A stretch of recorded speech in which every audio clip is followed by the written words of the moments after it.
Hello, my friend, and welcome to the podcast. I am so thankful that you're here today. And today we are talking about something that is going to change the way that you think about goals. And I could not be more pumped to share this with you. Here's the truth. Most people, including you, I am specifically talking to you right now, you don't need another goal setting worksheet. You don't need to set another goal. You need to design a goal. You need a design plan.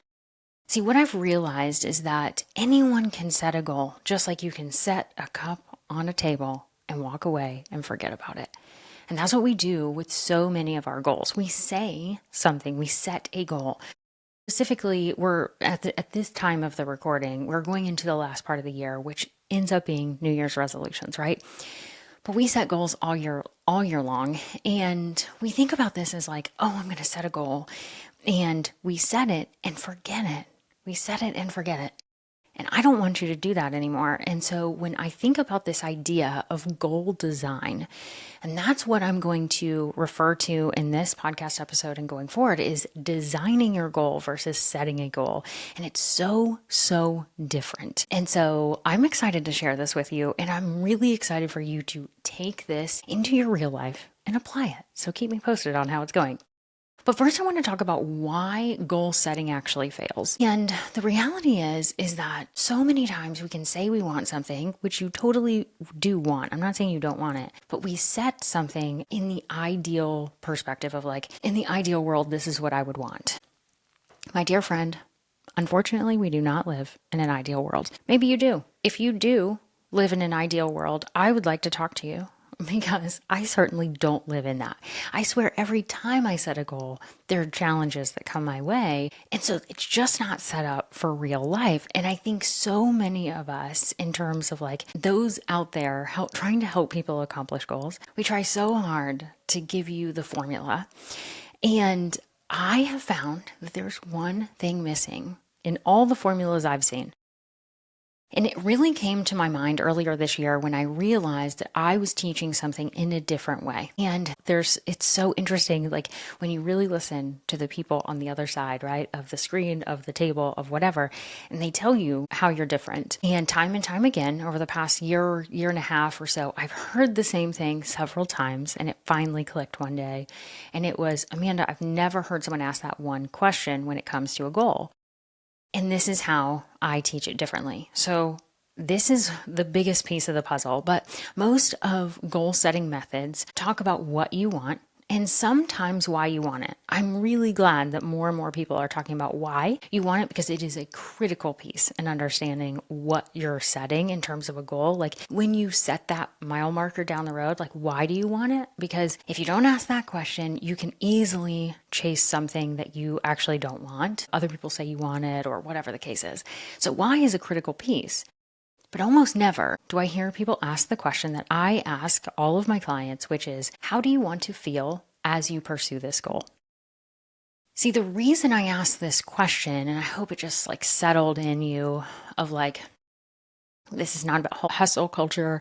This is not about needing more or wanting more, although you probably do, and that's fine. It's really understanding what you want and why you want it, but also how do you want to feel on the way there? Because a goal achievement or not achieving it is a moment in time.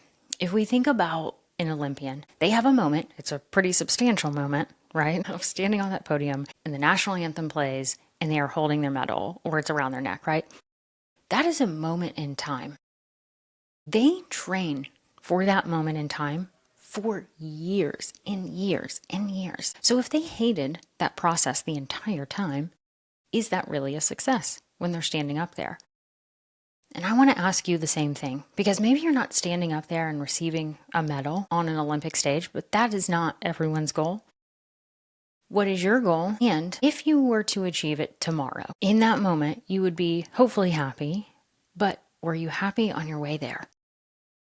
And if you can really be honest about that, it makes the pursuit so much better. Now, I am certainly not saying it's going to be easy all the way. Definitely not. You're a very ambitious person, and so you're not setting easy goals. You're setting very hard goals. But when we design a goal versus setting a goal, we ask ourselves, how do you want to feel on the way there? And so when you design a goal, it's not about shoving more discipline into your life. It's about the alignment of how you want to feel along the way. And what I was thinking about is, when I was thinking about how do I teach this and how is it different and what's an analogy that I can make other than the Olympic athlete, right? And I don't know about you, but I love home renovation shows. Like if I can watch someone go through a home renovation or interior design, I could watch it all day long. I love it so much. And the other day when I was like watching one of these home shows, I was like, oh my gosh, this is what I do with my clients in a very different way, but the same process. Because can you imagine, maybe you've done this, you want to do a home renovation for whatever level of what you're talking about in terms of like maybe you want to redecorate a room or maybe you want to redo your kitchen and gut it and do a whole new thing. What is the first thing that you do? I hope it's a design meeting, either with an interior designer, with an architect, with yourself, and you sit down and you think, what do I want? Why do I want this? And how do I want it to feel? How do I want it to function? This is what I want you to do when it comes to your goals. I want you to think about your goals as like renovating a room in your home. You would not just go in, create a huge mess, and expect it to come out on the other side. Wonderful. You go in with intention. You go in with a plan. And if you haven't gone in with a plan or with intention, well, that didn't turn out quite as well as I thought it would. And so you do the same thing with your goals. And so when someone sets the goal of, I want to double my revenue this year, period, end of story, right? It's like, okay, that's great. But if you doubled your revenue, like come hell or high water, right? You're like, I'm doing it. And you burned yourself out on the way there. You probably pissed some clients or some friends or some family off on the way. And you get to the end of the year and you doubled your revenue, but you are really unhappy at the end of the year. Is that a success? To me, no. The answer is no. However, what if you increased your revenue by 25%, but you actually gave yourself more margin? Because most people who want to double their revenue, they're actually, if you really dig deep down, there's some other reasons why you want to double your revenue. And so what if you could do that in a way that serves you in the long run versus just a moment in time of when you saw, oh, I doubled my revenue. And so asking yourself, how do I want to feel? How do I want to feel as I'm pursuing this? Is such a critical piece. And so I just need you to remember that piece of the puzzle of like, how do I want to feel as I'm pursuing this? And that is part of the design process. So when I work with a client and I'm walking you through the process right now, if I was working with you, I would ask you a few questions, which I've already asked and planted those seeds already in this episode. But I want you to take the time to really think about this. And when I think about designing a goal versus setting a goal, the factors go into gaining clarity of what you want and why it matters. That's the first piece. What do I want? And why does it matter to me? And do not stop at the surface level why. Dig deep and figure out, like, if you want to double your revenue, why? Probably because you want to take some more money home to yourself and you want to do something with that money. Do you want to pay off debt? Do you want to take a vacation? Do you want to build up your savings? What is the why behind why you want to double your revenue? I want you to make all the money, right? I want you to do whatever the goal is that you want to do. But understand why it matters to you very specifically, and that's going to help you on the hard days. Then ask yourself, how can I align this with how I want to feel as I pursue this goal? Because there's so many more moments on the pursuit than there is in the moment of achieved or not achieved. And so let's align that with how you want to feel along the way. Having that piece of the puzzle is going to make a huge difference. And then I want you to check your limitations. I want you to really understand your capacity. How much time do you have to dedicate to this specific goal? How many hours, how many days, that sort of thing. And what's your energy like? Because sometimes you can have the time, but not the energy. There's different seasons of life, and understand that you can go through different seasons and change how you approach goals in that season, right? And not every season lasts forever. That's why it's a season. So you can take that and understand what's my time, what's my energy, and also resources. Sometimes that's financial, sometimes that's knowledge, sometimes that's skills. So if you wanted to start a podcast this year, but you have no freaking clue how to run a podcast or start a podcast, maybe your first step in the process is learning about podcasting.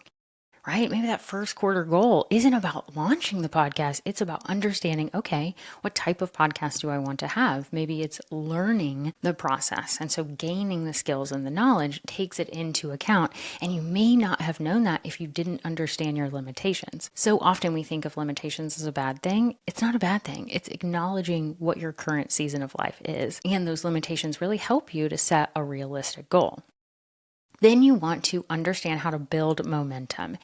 This is where the weekly tracking, and this is probably the hill I'll die on, is if you can track something weekly, I promise you'll make progress. I cannot ever promise anyone that they will hit their goal on the date that they set. I wish I could. I wish I had the magic potion to make it happen every time. I don't, but I can promise this, is that if you track your progress on a weekly basis towards a specific goal, I promise you, it's almost harder not to make progress because you're looking at it every single week. That's why clients pay me, because I'm looking at their tracking. I'm paying attention to it. And so it takes it off their plate. Then they get in the habit of doing it on their own. And guess what? They're off and flying and doing it on their own. Sometimes they come back and they're like, I'm going to tackle a new thing. Amanda, will you help me get it up and running? Sure, of course I will, right? But they know the process of the weekly tracking really helps you move the needle. And so coming back to that, how you want to feel, I would encourage you when you're going through that design process for your goal and understanding what you want, why you want it, how you want to feel, your limitations, and building that momentum. When you think about how you want to feel, I want you to come up with 1 to 3 words. Very specifically, and I can't tell you what you want and why you want it, right? You have to decide those things, and I can't tell you how you want to feel, but I will give you more guidance with this one. Pick 1 to 3 words. If you can pick 1 to 3 words, that will guide you every day. So you get up, you see those words, I don't know, make it your phone background, put a poster on your wall. I don't care what you do with this, but I want you to have it front and center and understanding this is what I'm going for. Is it going to happen every day? Absolutely not, my friend. I wish that was the case. If you pick a word like peaceful or ease or confident or curious, or there's so many words you could pick. I've never heard someone say stressful, but if that's what you want, right? You understand how you want to feel. Maybe you want to feel challenged. I have heard that one before. And so if you know how you want to feel, you ask yourself, okay, how can I do everything I can to try and feel this today? How can my actions align with that feeling? And I promise you, it will guide every single thing. Again, it's not going to happen every day, but I promise you it will guide the process along the way so that even if, let's say, you don't hit your goal into the quarter, into the year, whatever you're looking at, and you don't hit that goal right on, but you got 70% of the way there and you felt awesome doing it, to me, my friend, that's a huge success. Now, there's always lessons learned along the way, especially if we're not hitting the goal at 100%, but chances are you're not going to hit 100% most of the time because you're ambitious, because you're really setting these high goals, right? We're setting those goals. That's why I'm saying, like, we have to then take that idea of setting and taking it into, I'm going to design a goal process. I'm going to design this goal around how I want to feel so that I can feel supported, so that I can feel like I'm seeing that progress and seeing that visible progress along the way. It's a game changer.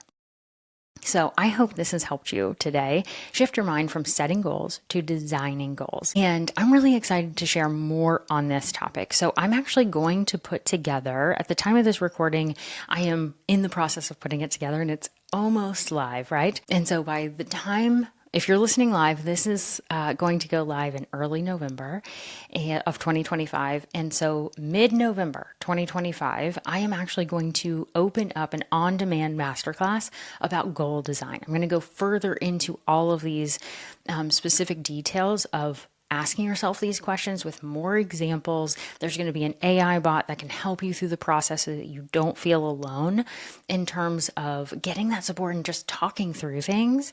Because of course I'd love to work with you, but sometimes that's just not in the cards, whether it's time, finances, etc. And so I want to give you the tools in terms of going through this process of goal design in a way that's very accessible for you in terms of time and money. And so go to my website, amandamckinney.com, and you will be able to see this goal design workshop or masterclass or whatever I end up calling it, and it will be live. So go to amandamckinney.com/goal design, and you'll be able to see it there.